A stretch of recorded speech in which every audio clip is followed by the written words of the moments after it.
बहुत सारे mutual fund देख के घबरा गए। टेंशन मत लो, हम हैं ना। सबसे पहले बात करते हैं इक्विटी फंड्स की। इनको ऐसे समझो जैसे ये रिस्क लेने वाले खिलाड़ी हैं। ये शेयर बाजार में पैसा लगाते हैं ज्यादा मुनाफे के लिए, लेकिन रिस्क भी ज्यादा होता है।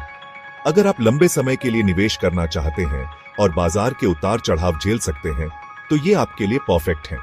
अब मिलिए डेब्ट फंड्स से। ये थोड़े संभल के चलने वाले होते हैं। ये बॉन्ड्स और दूसरे फिक्स्ड इनकम सिक्योरिटीज में पैसा लगाते हैं, जिससे रिस्क कम होता है, लेकिन मुनाफा भी थोड़ा कम ही मिलता है। ये उन लोगों के लिए बेस्ट है जो रिस्क नहीं लेना चाहते और उन्हें रेगुलर इनकम चाहिए।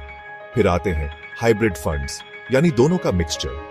ये इक्विटी और डेब्ट दोनों में पैसा लगाते हैं, जिससे रिस्क और रिवॉर्ड दोनों बैलेंस्ड रहते हैं। अगर आप बीच का रास्ता ढूंढ रहे हैं, तो ये आपके लिए बेस्ट है। अब बारी है इंडेक्स फंड्स की। ये फंड्स मार्केट के किसी एक इंडेक्स, जैसे कि S&P 500 को फॉलो करते हैं। ये ऑटो पायलट की तरह होते हैं, फीस कम होती है और ज्यादा ध्यान देने की जरूरत नहीं होती। आखिर में बात करते हैं ELSS फंड्स की, यानी इक्विटी लिंक्ड सेविंग्स स्कीम्स। ये फंड्स न सिर्फ इक्विटी में निवेश करते हैं, बल्कि इनकम टैक्स के सेक्शन 80C के तहत टैक्स बेनिफिट भी देते हैं। सोना तो सोने पे सुहागा। तो चाहे आप रिस्क लेने वाले हो, संभल के चलने वाले हो, या बीच का रास्ता ढूंढ रहे हो, आपके लिए एक न एक म्यूचुअल फंड जरूर है।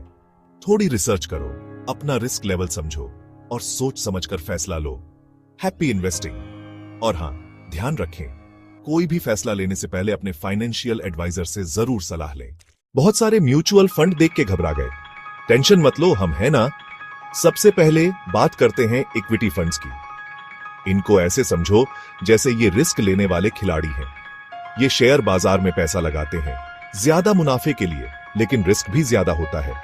अगर आप लंबे समय के लिए निवेश करना चाहते हैं और बाजार के उतार चढ़ाव झेल सकते हैं, तो ये आपके लिए परफेक्ट हैं।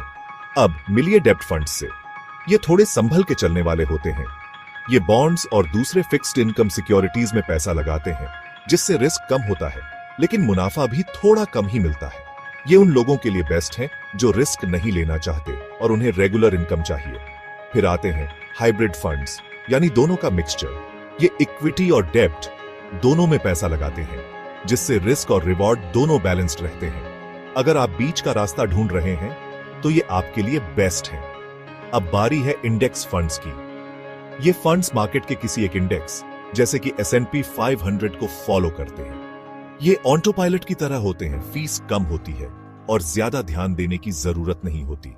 आखिर में बात करते हैं ELSS फंड्स की, यानी इक्विटी लिंक्ड सेविंग्स स्कीम।